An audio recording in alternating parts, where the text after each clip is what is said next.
PDP वाले किस मुंह से ये बात करते हैं? जब महबूबा मुफ्ती को वोट चाहिए थे, उन्होंने अपनी पार्टी के लोगों पे सख्त पाबंदी लगाई थी कि वो रिजर्वेशन के मामले में बात भी नहीं कर सकते हैं।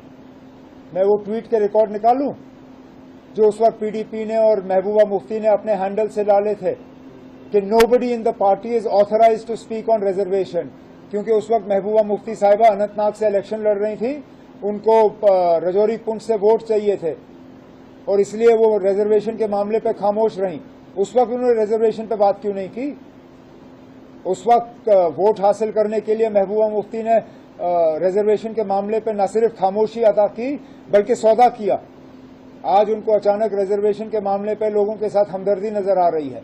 ये हमदर्दी तब दिखनी चाहिए थी जब वो इलेक्शन लड़ रही थी।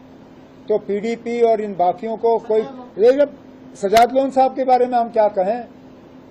5 साल तो वो हुकूमत के करीब रहे जब ये सारा कुछ हुआ। हम लोग तो बाहर थे, हम लोगों को सरकारी मकानों से निकाला गया, हमारी सिक्योरिटियां कम की गई। वो तो सरकारी मकान में बैठा हुआ था, हुकूमत के करीब था। उस वक्त उन्होंने रिजर्वेशन के खिलाफ बात क्यों नहीं की?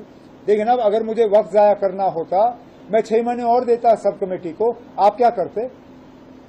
क्या आपके पास कोई तरीका था मुझे मजबूर करने पे कि मैं ये रिपोर्ट जो है 6 महीने के अंदर अंदर कंप्लीट करूं?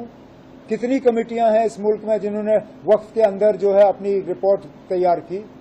आमतौर पे कमेटी बनती है 6 महीने करते करते सालों साल निकल जाते हैं। ये शायद पहली मर्तबा ऐसी बात की होगी कि कमेटी को 6 महीने दी गई और 6 महीने के अंदर अंदर उन्होंने अपना काम मुकम्मल किया। लेकिन रिपोर्ट को उसके बाद लॉ डिपार्टमेंट को एग्जामिन करना ही पड़ता है। आप इस प्रोसेस को हाईजैक नहीं कर सकते हो। It's a legal document, it requires legal examination. Cabinet ने इस रिपोर्ट को एक्सेप्ट करके लॉ डिपार्टमेंट को भेजा हुआ एग्जामिनेशन के लिए, अपने कमेंट्स के लिए। The report has come, we have taken the report, it has been sent to the law department now for comments. Law departments के कमेंट्स आके कैबिनेट इस पे बहस करेगी और अगला कदम वहां से लिया जाएगा।